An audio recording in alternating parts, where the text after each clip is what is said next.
On the day I was confirmed pregnant, I saw Andrew, who had just messaged me saying he loved me moments before, carefully supporting a woman with a large belly. The woman was wearing a luxurious brand bracelet from the current season, clinging to his arm and acting coquettishly. "Husband, the baby just kicked me." My husband bent down, gently stroking the woman's belly, and said in a doting tone, "Baby, you have to be good in mommy's tummy." Having witnessed everything, I deleted the text I had just typed, opened my phone camera, and captured that scene. Then, I turned around and scheduled an abortion surgery with the doctor. "Mrs. Andrew, are you sure you don't want this child?" The doctor adjusted his glasses and asked again. "I'm sure, and I have a name, I'm Sophia." "Please call me Miss Sophia." "All right, Miss Sophia, the abortion surgery is scheduled for the afternoon of the 30th. The doctor wrote the slip and handed it to me. I took the slip and left the hospital. Back home, the housekeeper was already preparing ingredients for dinner. Today was originally our wedding anniversary with Andrew, and the child in my belly was meant to be a surprise for him. "Madam, you're back. Today's dishes have all been prepared as per your instructions." I looked at the ingredients the housekeeper had prepared. They were all light and palatable dishes. Andrew doesn't like spicy food, and these were all his favorites. But I am someone who can't enjoy food without spice. To accommodate Andrew, I hadn't eaten spicy food for a long time. "Yes, that's good. Add some chili." "Didn't you say the sir can't eat spicy food?" "Yes, I've told the housekeeper long ago that Andrew can't eat spicy, so no spice in the dishes. Today, make more spicy dishes, I like them." "All right, madam." The housekeeper wouldn't ask too many questions. As long as the boss likes it, she would definitely satisfy. Sitting on the living room sofa, I sent the photo to my best friend and asked Fiona to help contact a private investigator to look into Andrew and the woman in the photo. After Fiona greeted Andrew with a series of profanities, she assured me to leave it to her. The woman I saw today probably had a belly of 4 or 5 months. This made me recall that Andrew had started frequent business trips half a year ago. That means he and that woman had been together for at least half a year. I felt as if my whole being had plunged into an ice cave. Andrew and I had been together from school uniforms to wedding dress, married for 3 years, and our relationship had always been good. In the recent half-year, Andrew had even been better to me. It turns out it was just because he had someone outside and felt guilty toward me. Only I still believed it was because he loved me. Andrew returned on time, bringing gifts and flowers for me. The flowers were my favorite pink roses. I had told him about this. So, when he confessed, he ordered 999 pink roses for me. And on all subsequent anniversaries, he never forgot to send me a bouquet of pink roses. "Sophia, my dear wife, did you miss me?" Andrew stepped forward to hug me, placing the flowers and gifts in front of me. Everything was the same as before. The first thing he did after work was to hug me. He had said that work was tiring, but seeing me waiting at home after work, being able to hug me, recharged him to continue working hard for his beloved wife. I thought, even if just for this child, I should give him a chance. The housekeeper came over to say dinner was ready. Andrew led me to the table and thoughtfully pulled out the chair. He didn't notice that half of the dishes on the table today were spicy. He just picked the non-spicy ones and put them in my bowl. "Andrew, I had just started to speak when the phone by Andrew's side rang. Andrew glanced at the phone, hung up calmly, and said to me, "Sophia, you eat first, I'm going to the bathroom." I noticed that when he left, he didn't take his phone. After he entered the bathroom, I also got up and walked to the bathroom door. Voices came from inside, confirming that he always had 2 phones. One without a password that I could open anytime, and the other he carried with him. At first, Andrew's voice was very low. Later, not knowing what the person on the other end said, Andrew replied, "I'll be right there." My heart sank bit by bit. The flushing sound came from the toilet. When Andrew came out, I had already returned to the table. He only had time to say to me, "Wife, there's an emergency at the company, I have to go. You eat first, don't wait for me. I left your gift here, I'll be back as soon as possible." After saying that, he grabbed his phone and coat and left in a hurry. I put down my chopsticks. Fiona messaged saying the private investigator had already followed Andrew and pushed the investigator's contact to me. After adding as a friend, I picked up the gift Andrew had left by my side and opened it. It was the exact same bracelet as the one the woman was wearing. This made me subconsciously feel nauseous and disgusted. Wretch. All these things he gave me, I threw them all into the trash bin, whether flowers or bracelet, they all made me feel sick. The phone beeped again. I opened it. It was from the private investigator showing Andrew parking his car in a private spot in a high-end residential area. This kind of single-family residence has good privacy, very suitable for keeping a mistress. From the photos, one could see the man anxiously opening the door, and as soon as it opened, a woman hugged him. At first, they talked, then impatiently embraced and started kissing. Even from the photos, one could see how passionately they kissed. My stomach churned, and I reflexively dry-heaved, yet masochistically flipped through the photos to the end. I dumped the food on the table into the trash bin where I had thrown the gifts and flowers. Seeing the flowers and bracelets soaked in soup felt like seeing my filthy marriage and ridiculous love. Today is the 27th, there's 2.5 days left. I need to use these 2.5 days to completely erase all traces of my life in this house. But today I'm too tired, I really want to have a good sleep. I didn't want to sleep in the master bedroom at all, so I simply went to the guest room. But I couldn't sleep at all, my mind kept masochistically thinking about my past with Andrew, tossing and turning all night. The villa was empty, Andrew didn't come back all night. Another message came on the phone, one from Andrew saying there was a problem with the project, he needed to go on a business trip temporarily, probably for 4 days, and he would come back soon to pack. When Andrew returned, his expression was normal. Seeing me, he wanted to hug me, but I dodged, he didn't mind and just said, "Wait for me," obediently. He didn't notice my cold expression or even the trash bin not far away, where the flowers he bought yesterday were inside. 20 minutes later, Andrew came down with his suitcase, said goodbye to me, and left in a hurry.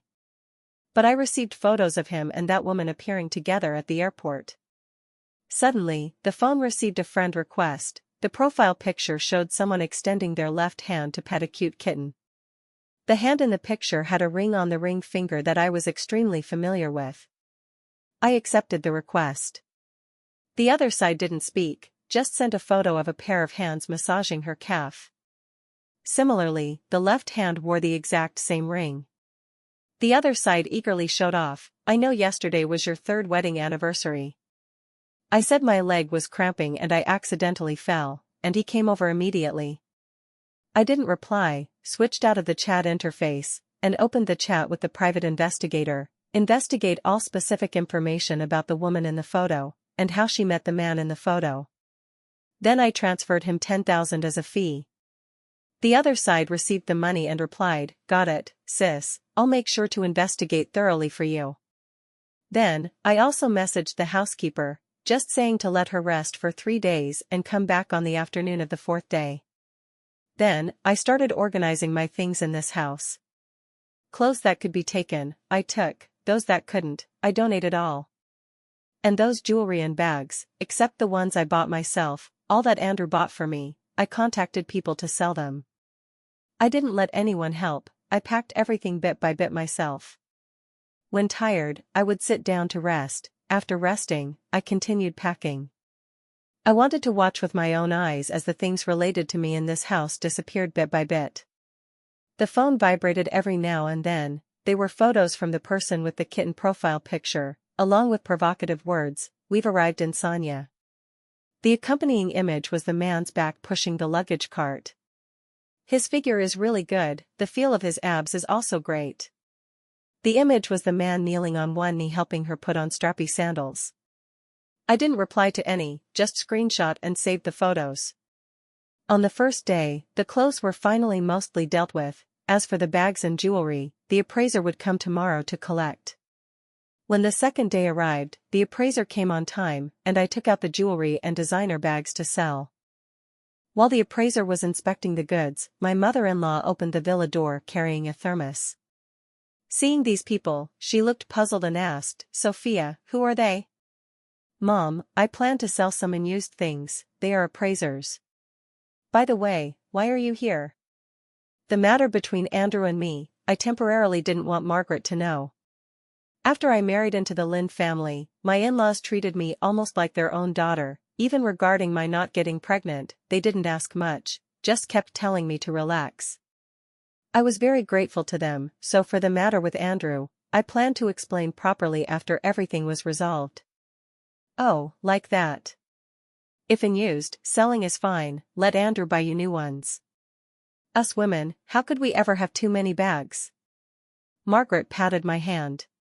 Hearing me ask her, she picked up the thermos in her hand. "Right, I came to bring you chicken soup, I specially had the kitchen stew it." "Mom, next time don't trouble yourself, just tell me, and I'll come over." "What trouble?" "Bringing soup to my own daughter-in-law, and you call it trouble?" Margaret said reproachfully. "Auntie, you treat your daughter-in-law just like your own daughter." The appraiser inspecting the designer bags joked from behind. "Our Sophia is also very good to me." Margaret, being praised, smiled happily. "Sophia, since you're busy, I won't disturb you, remember to drink the soup." "Yes, Mom, on the way back, tell the driver to drive slowly." I escorted Margaret to the door and instructed again. "Don't see me off, go busy yourself." After seeing Margaret into the car, I returned to the villa. There were quite a few items, the appraiser spent the entire afternoon to finish. Altogether, they sold for nearly 10 million. After seeing them off, I started packing my things. I had already sorted some in the morning, and with tomorrow morning, I should be able to finish packing everything. Opening the phone, there were many messages.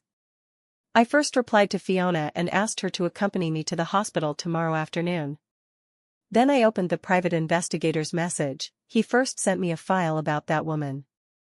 That woman is named Lucy, graduated from a decent undergraduate school, her previous workplace was Andrew's company, and she resigned 4 months ago. It seems she first hooked up at the company, then got pregnant, so she resigned. Finally, I opened Lucy's messages and saved everything she sent me. As for Andrew's check-in messages, I was too lazy to even open them. On the third day, I got up early, packed the things not yet packed from yesterday, and then started throwing things away. Home decorations, small ornaments, as long as I bought them or bought them with Andrew, they were all thrown into garbage bags. After throwing a large bag of garbage, looking at this half-empty home, my heart also felt half-empty. But, Andrew, I gave you a chance. I contacted the moving company and finally took everything away before noon. Even that large bag of garbage, I had the movers help throw it away. Those memories were all thrown away by me. At 2 in the afternoon, Fiona accompanied me to the hospital. Before entering the operating room, I replied to Lucy's message for the first time. "The trash I don't want, you picked it up. Congratulations, garbage recycling station." After replying, I entered the operating room without looking back. I lay on the operating table, the overhead surgical lights were blindingly white, and I gradually lost consciousness. When I woke up, Fiona was holding my hand, sitting beside with red eyes. Seeing me awake, she wiped her tears. "Sophia, you're awake. How are you now? Do you want some water? What do you want to eat? Why are you crying? You should be happy, I'm about to embrace a new life." I curved my lips, trying to comfort her. "Alright, still have the energy to joke, seems it's not a big deal. What do you plan to do next?" Fiona, seeing I was fine, sighed in relief. "I want a divorce," I said firmly. "Good, I support you, but your primary task now is to recuperate well. The doctor said at least 2 weeks of rest, and the first 3 days must be bed rest." After discharge, Fiona accompanied me back to the apartment I bought before marriage. This apartment was bought for myself, even Andrew didn't know. Next, just wait for Andrew to come back tomorrow and see his reaction to what I deliberately left behind. But with my parents, I still need to explain properly. I took out my phone and dialed Mom's number. From the other end came my mother's gentle voice. The tears I had been holding back these days burst forth before I could speak, sobbing uncontrollably. On the other end were my parents' anxious voices. I tried to calm my emotions and told them the whole story, including today's abortion surgery. Because I didn't tell them, they were somewhat unhappy. For other matters, they fully supported me and assured me they would have absolutely no pity for Andrew. Having resolved things with my parents, a big stone fell from my heart. Fiona took my phone and forced me to rest. This sleep, I slept deeply. When I woke up the next day, my complexion was much better. These days I hadn't replied to Andrew, he didn't ask why I didn't reply, and there were no calls. The latest message was him saying the plane would land around noon at 12. So, the time he gets home is around 1 in the afternoon. At that time, the housekeeper would also come to clean. After Andrew returned home, seeing the empty house, he was stunned, faintly feeling uneasy in his heart. The housekeeper heard the noise and came out from the kitchen. "Sir, in this trash bin, it seems there are things Madam accidentally threw away." Andrew looked down at the trash bin. The food inside had molded, and on a wilted bouquet, there was moldy soup. The bouquet's packaging looked familiar. There was also an opened gift box surrounded by rotten food, and an expensive bracelet. That bracelet, he had given to 2 women at the same time. Thinking of the empty home he saw upon entering, his heart started pounding wildly. He frantically searched upstairs. Opening the wardrobe door, it was half empty, only his clothes remained, and even the whole wall of bags was gone. Dejectedly going downstairs, he didn't even dare take out his phone to ask if I already knew something. At this moment, the phone suddenly vibrated. He took out the phone, he didn't even have the courage to open the pinned profile. He saw the message I sent, "Let's divorce." He immediately dialed my number. I didn't answer. The messages he sent me, I didn't look at, I just sent him all the pictures and chat records I saved from Lucy. Then I blocked all his contact methods. The divorce is certain, but in these 2 weeks, I don't want to be harassed by Andrew. Fiona would buy a bunch of things every day, the things moved by the moving company. She was also helping me sort bit by bit. I didn't want her to be so tired, but she told me, "Don't worry, tomorrow I'll bring a laborer." When she came today, there really was a handsome young man following her. Seeing me, he obediently called, "Hello, sister. Is this the male model Fiona ordered? For herself or for me?" I looked at her suspiciously. She caught my look and immediately understood my meaning. She hurriedly explained, "This is my cousin Jason, he was studying abroad before, recently graduated and returned home. Second uncle wanted him to intern at the company, but he refused, so he was thrown to me." Looking at Fiona's evasive eyes, I had a bold guess in my heart. "Don't tell me the private investigator you found is him." "Oh, Sophia, you're a detective." Fiona exaggeratedly praised me. All right, I was wrong. You notified me so suddenly, I couldn't find someone right away. I'm not blaming you, after all, your brother completed the task very well. And a handsome guy is pleasing to the eye." "That's right, my brother is at male model level in looks anyway." Fiona, while being playful, stuffed supplements into my hand, had me sit aside, and herself directed her cousin to start organizing things. For several days in a row, Fiona brought Jason to my place to sort things. Seeing a handsome guy every day, my mood was also good. Until my mom called me. She told me that Andrew, unable to contact me, went to my parents' place. As a result, they refused to see him, so Andrew knelt at my home's door. My dad only said, "If he wants to kneel, let him, for my matter, he won't forgive Andrew nor interfere with my decision." Andrew knelt for 3 days. Finally, not knowing how Margaret found out, she brought Lucy over. Lucy, with her big belly, knelt toward Andrew, begging him to go back. Andrew couldn't resist the woman's plea and left my home.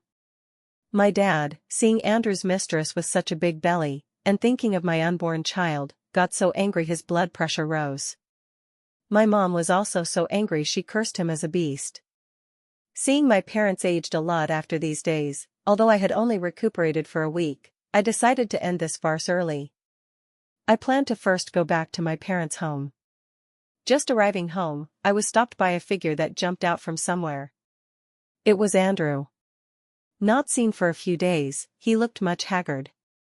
He finally found me, wanted to step forward to hold my hand, but I dodged.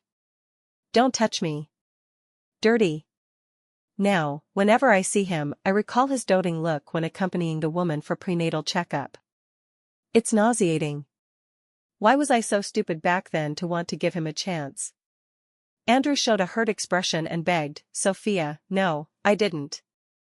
I just wanted to wait for Lucy to give birth, then pretend to adopt the child, and we raise him together. I didn't know Lucy would send you those things." Andrew's words, besides shocking me, made me feel disgusted. "Andrew, how can you be so disgusting and lowly?" "Yes, Sophia, I'm disgusting, I'm lowly, but I beg you, don't leave me, okay?" While saying that, he knelt toward me, as if he really couldn't live without me. But my heart didn't ripple at all. I took out my phone, flipped to the photo I took at the hospital that day, and showed it to him. In the photo, the man gently stroked the woman's belly with a tender expression, the woman's face brimmed with happiness. It was completely the joy of a couple toward the upcoming new life. Andrew stared blankly at the photo. That day, it was him accompanying Lucy for prenatal checkup. "Do you know why I was at the hospital?" I showed a mocking smile. Then, under Andrew's increasingly pale face, I continued, "Because I was pregnant, already over a month." Andrew showed a surprised expression. "Sophia, you're pregnant? Really? Then we..." Seeing the man's hopeful look, I mercilessly interrupted, "There's no we, because I already aborted the child." "Sophia, why do this?" Andrew murmured. "I gave you a chance, you didn't cherish it." Hearing my words, he suddenly thought of the day he left, when I was about to speak to him. But to call Lucy, he didn't listen to me. "No, I don't believe it.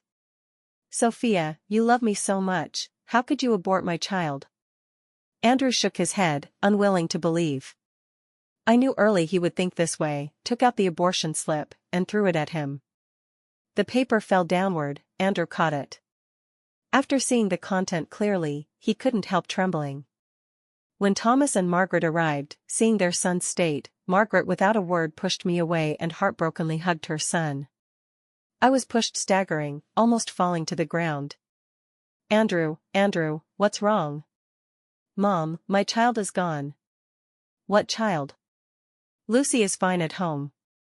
"It's Sophia, and my child is gone." Andrew painfully hugged his head and squatted down. "What?" Margaret took the slip from Andrew's hand and was also stunned. But she wasn't as pained as Andrew. After all, she still had a grandson waiting well in the belly. "Sophia, since the child is gone, then treat Lucy's child as your own. Mrs. Margaret, Sophia is our treasure. Since you have a new daughter-in-law, divorce early to avoid your son committing bigamy," my dad said coldly. My parents didn't come out when seeing me confront Andrew, they believed I could handle it.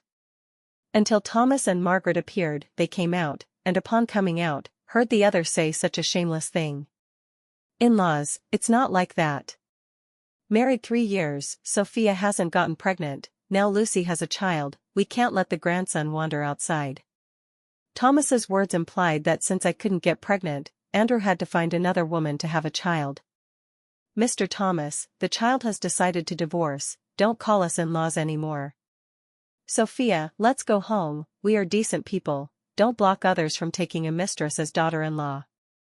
My mom was also furious, speaking without mercy. "Mom, I won't divorce."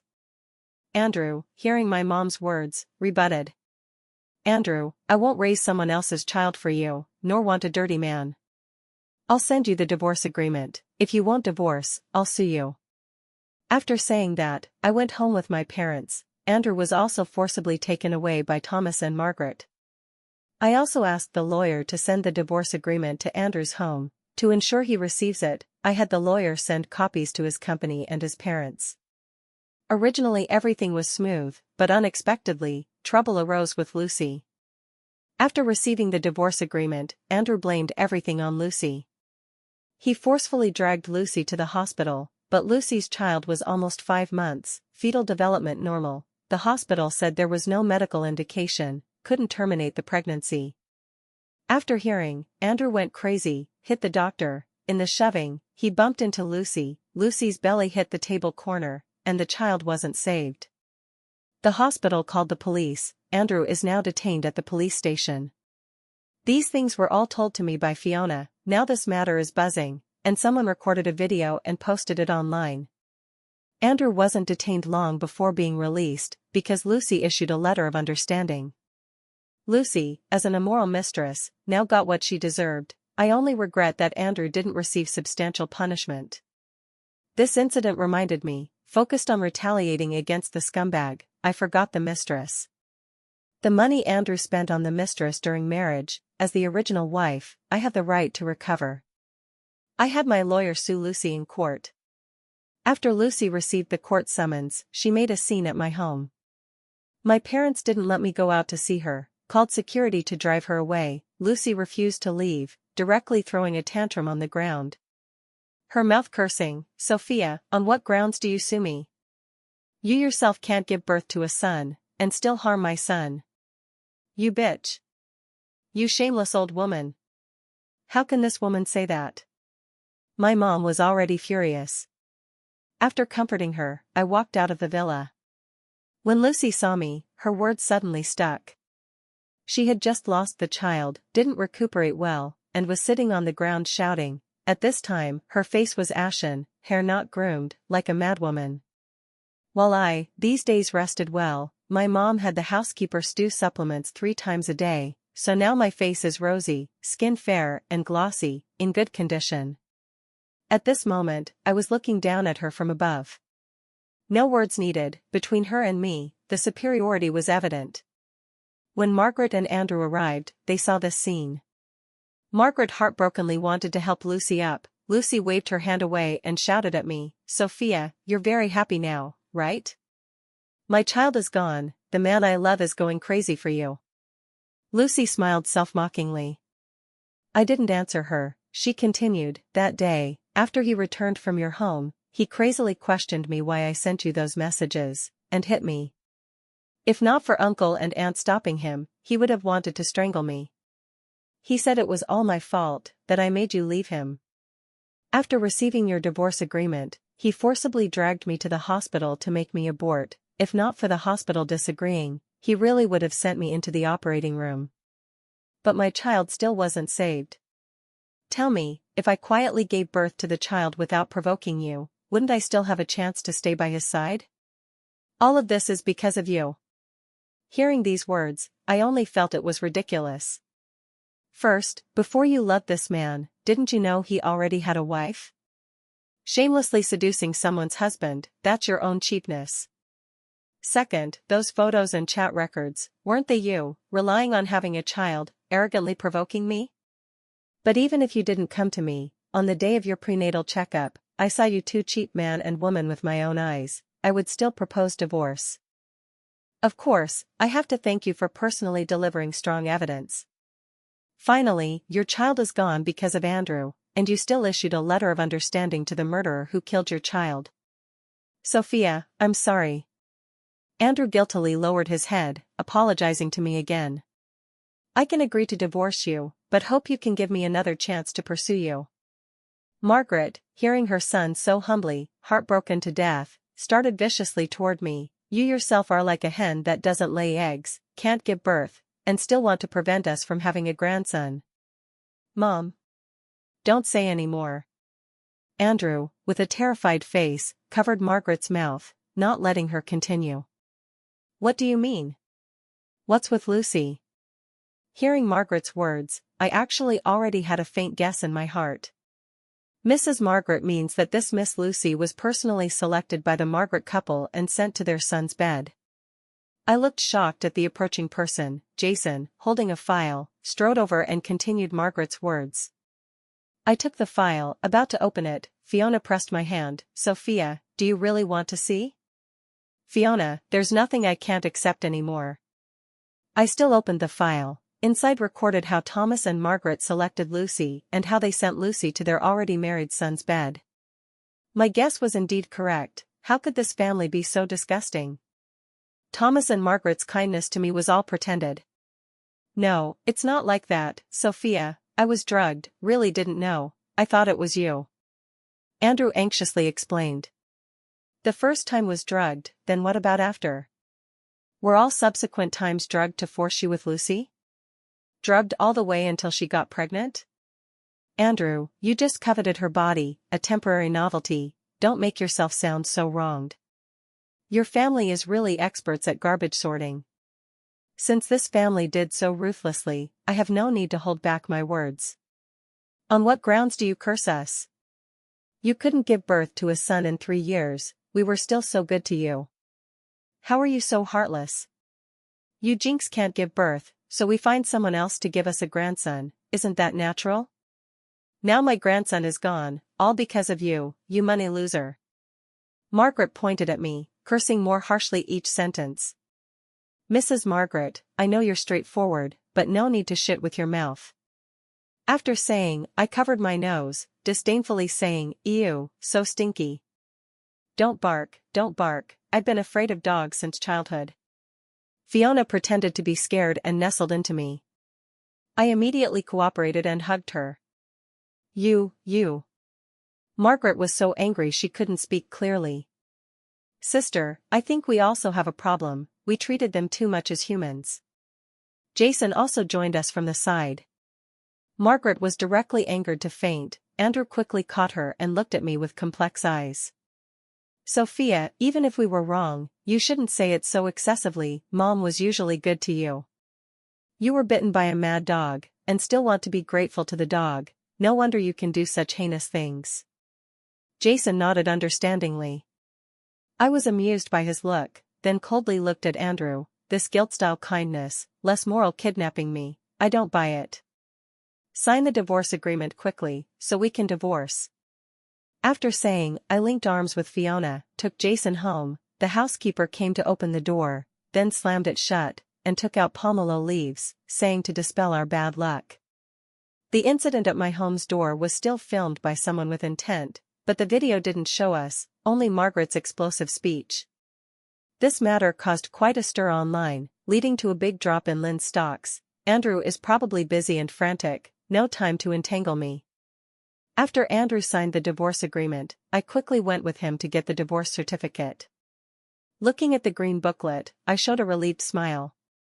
When leaving, Andrew called me, Sophia, Sophia, what are you still doing? Hurry up, let's go celebrate together. Jason drove the car to the Civil Affairs Bureau door. Fiona shouted to me from the car not far away. Coming. I smiled and ran toward them. Next, I'm to embrace my new life. Lucy's money, in the end, Andrew paid for her. I heard later she still persistently entangled Andrew. I never paid attention to the Lynn family's matters again, but I didn't expect to still receive Margaret's call. On the phone, she begged me to go to the hospital to see Andrew, heard he ate spicy food himself and got a stomach ulcer, entered the hospital. I agreed. Bringing my new ambiguous partner, went to the hospital. My ambiguous partner is Jason. Heard from Fiona that this kid, since seeing me, worked hard finding evidence, just to make me give up on the Lynn family sooner. Arrived at the hospital, followed Margaret's directions to find Andrew's ward. When we entered, Lucy was taking care of him. Seeing me appear, Andrew excitedly sat up from the bed. Sophia, you came to see me. Lucy quickly supported him, looking at me with hostile eyes. Andrew pushed her away, crying and repenting to me. Sorry, Sophia, how could I forget you like spicy food the most? The housekeeper said you specially instructed her not to make spicy dishes, but I never noticed. Sorry. I don't need your sorry, because you're already in the past tense. I linked arms with the man beside me. Today I'm to tell you, I already have a boyfriend, you also live well with your mistress. After saying, Jason and I left the ward, letting Andrew cry and call to stay behind. From beginning to end, I didn't look back. Sister, you just admitted I'm your boyfriend. Plot needs, as for you, still under observation. I never lacked the courage to love, but with Andrew's lesson, I think I'll become more cautious.